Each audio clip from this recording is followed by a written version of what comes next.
Given my current viewership, one of the most pressing and important questions facing families is, should I care for my loved one at home myself, or should I use a nursing home? Obvious and immediate follow-ups involve expected level of care. How well will I be able to care for my loved one myself? How well will my loved one be looked after in a nursing home? Now surely, one aspect of that admittedly multifaceted question, the one about quality of care, has to do specifically with the nursing profession. And in light of that, it seems highly relevant that a huge and growing percentage of nurses express dissatisfaction with their job. So in this video, I want to begin to take a look at this frankly disturbing development.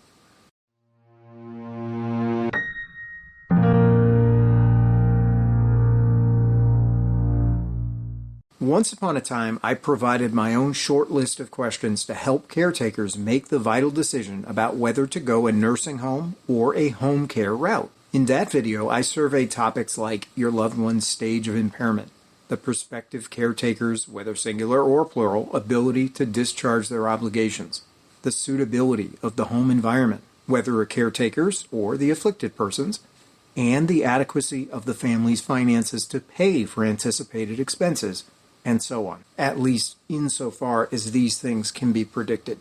Hint, there's always surprises. But in truth, the question of nursing home or not is so complicated that it's probably best to attack it from multiple angles. Now at this point, I'm not going to try to cover all aspects of the question in a single video, but I am trying to create a growing library of videos assessing different factors more deeply. And so, as I said, in this one, we're going to talk about nurse job dissatisfaction. Now, obviously, nurses are not the only relevant profession. And nurses can be implicated both in home care and in institution-related scenarios. So it's not like this analysis pertains only to one side of the equation in terms of your decision. But nurses are an integral part of the nursing home experience. And they may be one of the primary people that your loved one sees in a nursing home. Your loved one may go for months at a time without seeing the attending physician. In other words, patients in a hospital or residents in a nursing home are more likely to see their nurse than they are to see their doctor. Now that said, they might interact mostly with, say, an aide, a person who's not a nurse or a doctor. And there are other specialized fields like radiology and so on. It's also important to keep in mind that not all nurses have the same job description. There are a variety of types of nurses and a variety of nursing specialties. Hospitals are a major and obvious employment source. However, we can't forget assorted clinics, doctor's offices, outpatient, rehabilitation and urgent care facilities, wellness centers, and so on. Nurses can be highly specialized in their training, and they can serve in various different niches or niches. These would include things like children's camps, colleges and other schools, correctional facilities and prisons, insurance companies, the military, etc. Additionally, while a lot of nurses are in a clinical context, some can also serve in non-clinical contexts as well. These contexts, whether academic or professional, might include things like working in a billing department, working in legal consultation, in management, recruiting, research, teaching, training, writing, etc. Now, the obvious point is that when we try and think about nurse job dissatisfaction or nurse job satisfaction, we have to account for this multiplicity of possibilities in terms of the actual workaday experience of a given nurse. For purposes of this channel, of course, the most relevant subset of nursing jobs would be those associated with adult daycares, assisted living and nursing home facilities, home health and hospice care, or even retirement or other senior living communities. The data we're going to interact with presumably is focused on nurses who work in a clinical capacity as opposed to non-clinical. And so here's the caveat.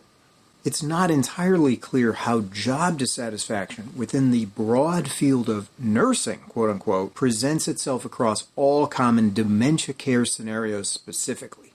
But we do have some data that is very suggestive. For example, the Sloan School of Management, based out of the Massachusetts Institute of Technology, or MIT, published nursing job satisfaction statistics in the online version of its publication, the MIT Sloan Management Review. The database, which as of this writing is freely publicly accessible, contains a wealth of information, though in my opinion the presentation style does leave something to be desired. I'd like to delve into some of this information more deeply at a later time.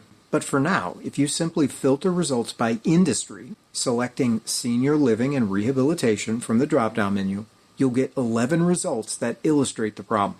Out of the subset of companies identified as targeting some aspect of senior care, quote unquote, the highest ranking company, Trilogy Health Services, had a composite score of 0.7.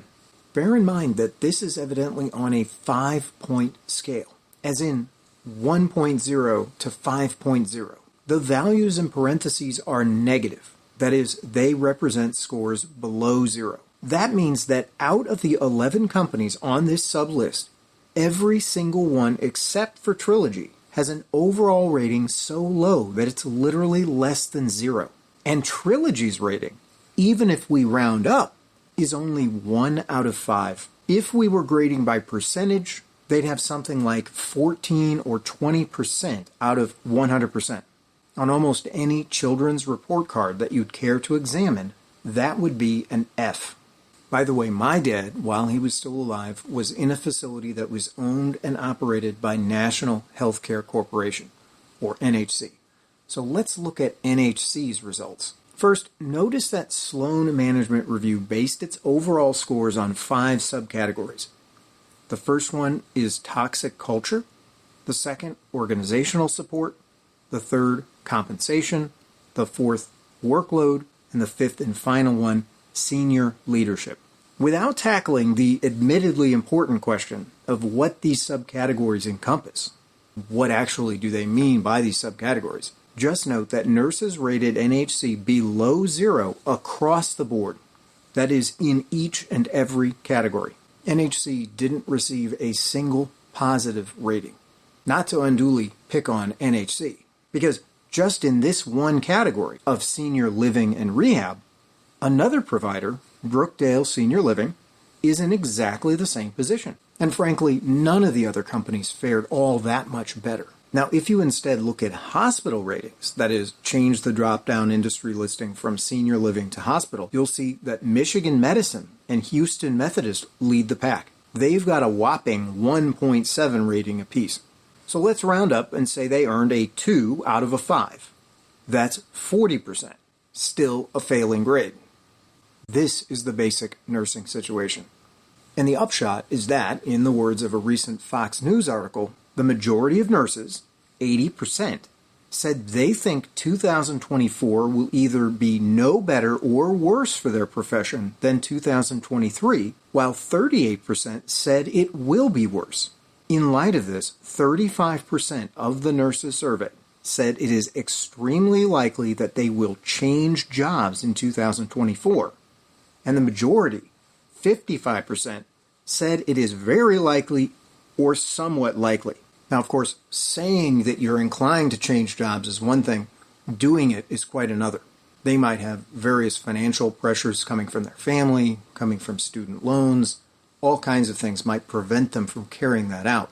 But if a workaday nurse is so dissatisfied that he or she is willing and desirous of changing jobs, like in the next couple of months, then you've got a real problem.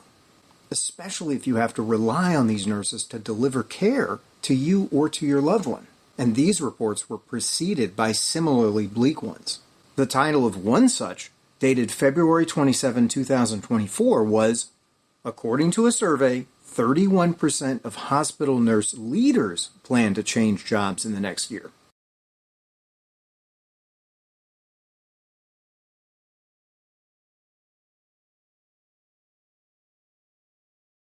The proffered reason for all the discontent is a combination of burnout and job satisfaction. It's chalked up to factors such as emotional and mental stress, heavy workloads, high patient-to-nurse ratios, inadequate staffing, long hours and shift work, etc.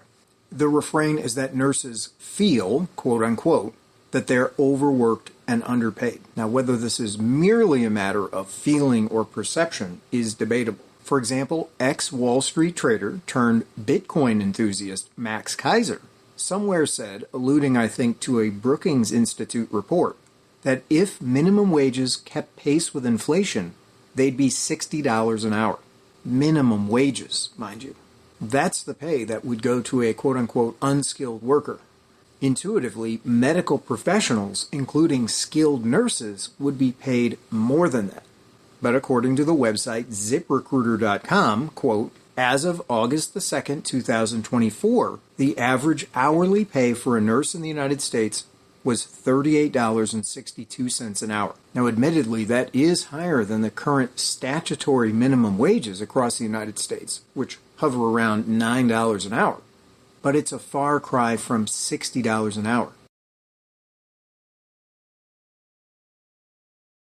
Partially on the basis of this disgruntlement, one Gretchen Berlin, a senior partner at management consulting firm McKinsey & Company in Washington, D.C., the folks who you will recall, along with IBM, RCA, and the National Association of Food Chains, gave us the Universal Price Code, or UPC barcode, McKinsey & Company projected a shortage of nurses. I'm sure I don't have to tell my audience that this is especially problematic since, as the Fox News article goes on to acknowledge, ours is an aging society. We do need and we will need more nurses, not fewer. And this isn't even to mention that recent changes to Centers for Medicare and Medicaid Services, CMS rules, will require thousands of nursing homes to hire more nurses and more aides.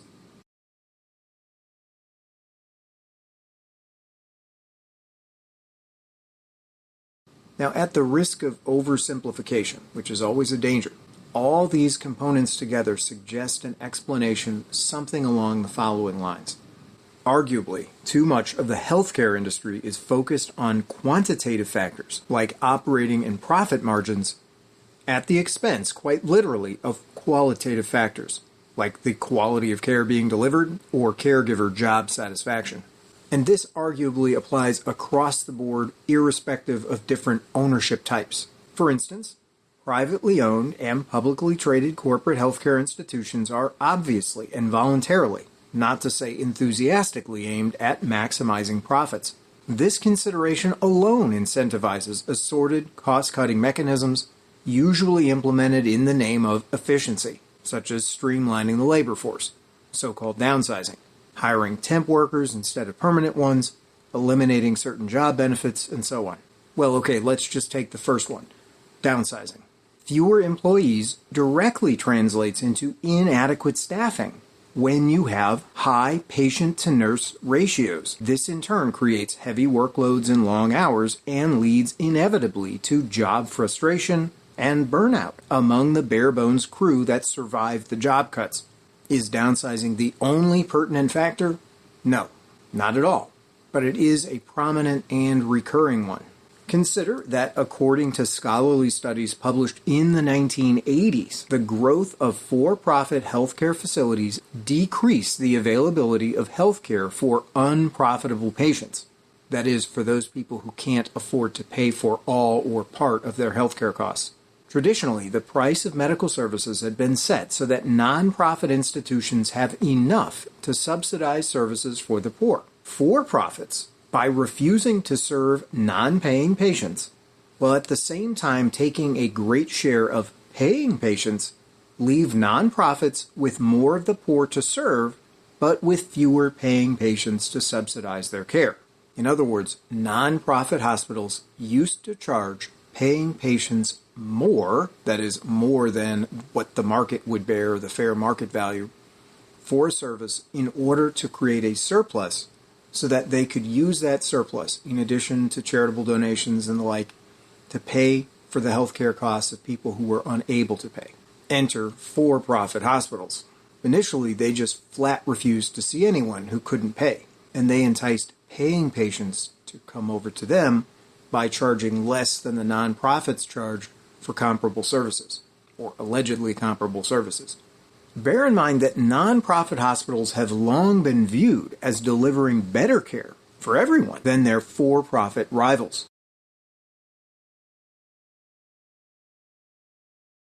Admittedly, there's been a precipitous decline over the last 40 years, and again, that's across the board. In other words, the situation has evidently gotten far worse overall, leaving nonprofit hospitals in the proverbial lurch. The upshot is that nonprofits are essentially impelled to cut services, reduce staffing, and so on in order to stay afloat. Either that, or else they have to lobby the government for additional funding.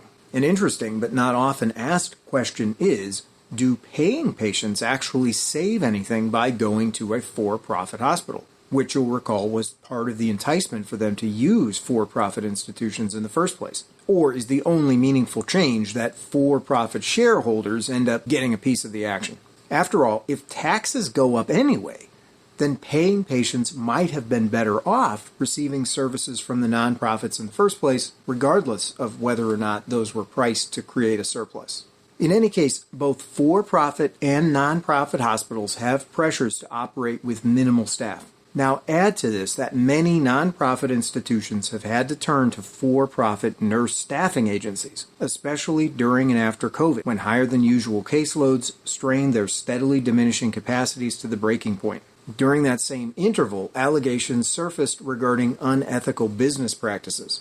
In 2022, 200 lawmakers called for the investigation of nurse staffing agencies for taking advantage of the pandemic to increase profits at the expense of patients and hospitals. In other words, nurse staffing agencies were accused of price gouging. And that, by the way, is according to the American Hospital Association.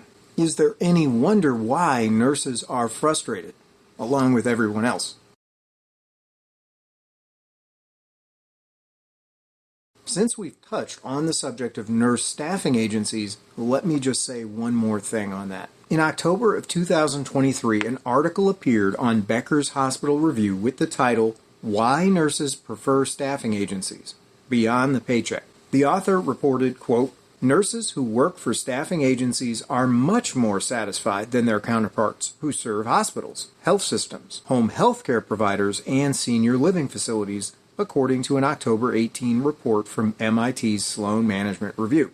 Researchers identified 200 of the largest healthcare employers in the United States and calculated how highly nurses rated the organization. The 5 highest-ranked employers in the sample were staffing agencies, and higher compensation only accounted for part of nurses' satisfaction.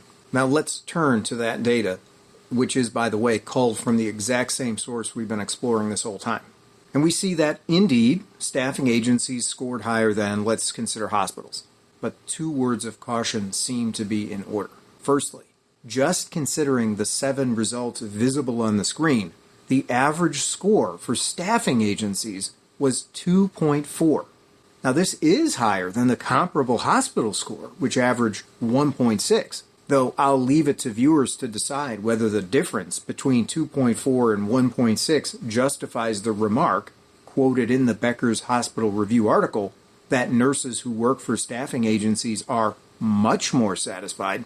The second cautionary note requires us to go beyond the tabular information and consult MIT's written work. If you navigate down to "The Truth Behind the Nursing Crisis" and then click on the article by the same name, you'll see a chart summarizing various satisfaction information. Specifically, it illustrates salient differences between the impression of nurses who work for hospitals as contrasted against nurses who work for staffing agencies. What you'll notice is that nurses appear to be partial to staffing agencies when it comes to measures such as institutional efficiency, as well as to what I can only call impressionistic categories. Things like honesty, listening to employees, psychological safety, transparency, trust, work-related stress, and so on. Presumably, firmer mathematical data would be available in principle for such items as compensation and speed in replying to inquiries, for which 2 categories nurses also preferred staffing agencies. Importantly, however, these and other measures are arguably irreducibly comparative. That is, if it takes a hospital 10 days to respond to a nurse's inquiry, but only 5 days for a staffing agency to respond to a similar inquiry, then in comparative terms, the agency is preferable. However, if in absolute terms, A given nurse would wish for a reply within some shorter interval, say within 24 hours, then neither the hospital nor the agency would fare that well. Also relevant is the fact that compensation is divorced from ancillary considerations such as general benefits, health benefits, and retirement benefits, in all of which categories you'll see nurses favored hospitals, not staffing agencies. Of course, the devil's in the details. And we really don't have enough information just here in the summary to go on. We'd have to discover more, and if I have time, I might look into it further. For example, if you receive a higher wage at a staffing agency, but you also have to pay more of that wage for healthcare than if you had a better health insurance plan with a hospital. All things considered, given that choice, higher wages or a better healthcare insurance plan, you might actually pick the healthcare insurance plan and prefer the hospital, depending on your situation. Additionally, hospital employers were preferred when it came to things such as development opportunities, promotion opportunities, and paying for education. Having or lacking those additional benefits might mean less to a young nurse than they would to one who's been in the industry for a while. As a coda to these items, I'll briefly mention the role of private equity. I plan to cover this angle more fully in the future, and in fact, I really would need to cover it more fully because it is so convoluted. Now, although industry insiders will doubtless chafe at this description, suffice it to say that in my opinion, you can get a quick fix on what private equity is by thinking of 1980s-style corporate raiders, such as were depicted in the 1987 film Wall Street, starring Michael Douglas.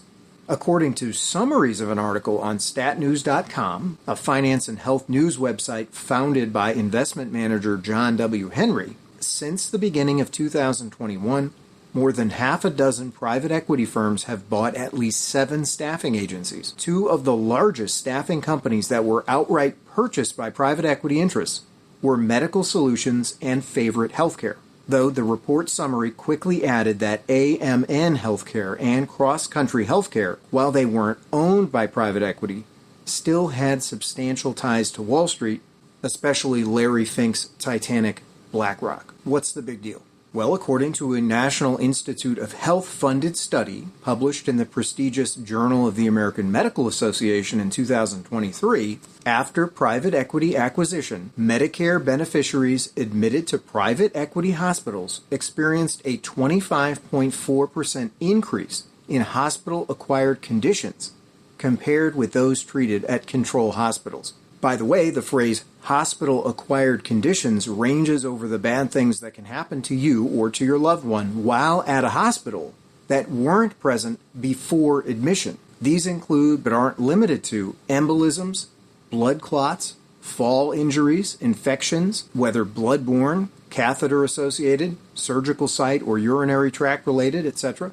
This would include such nasties as Clostridium difficile, or C. diff, pneumococcus, staphylococcus, etc., pressure ulcers, retained foreign objects due to botched surgeries, and so on. The investigators began their report with the admission that, quote, the effects of private equity acquisitions of U.S. hospitals on the clinical quality of inpatient care and patient outcomes remain largely unknown. And then they conclude by stating that their findings heighten concerns about the implications of private equity on healthcare delivery. Now, I don't want to take the time now to go further into this, so I'll conclude by reading an excerpt from the back matter of a recent private equity expose titled "These Are the Plunderers." It was written by finance journalists Gretchen Morgensen and Joshua Rosner. Now, as you listen, keep in mind that these co-authors aren't exactly the reincarnation of Karl Marx and Friedrich Engels. Morgensen was a former stock trader for Dean Witter Reynolds, and Rosner evidently gives paid financial advice to institutional investors. In any event, the book, quote, traces the 30-year history of corporate takeovers in America and private equity's increasing dominance.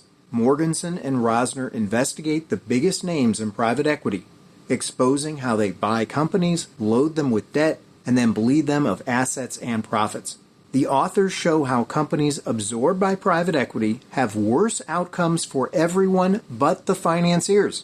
Employees are more likely to lose their jobs or their benefits, Companies are more likely to go bankrupt. Patients are more likely to have higher healthcare costs. Residents of nursing homes are more likely to die faster. In other words, we're all worse off because of private equity. End quote.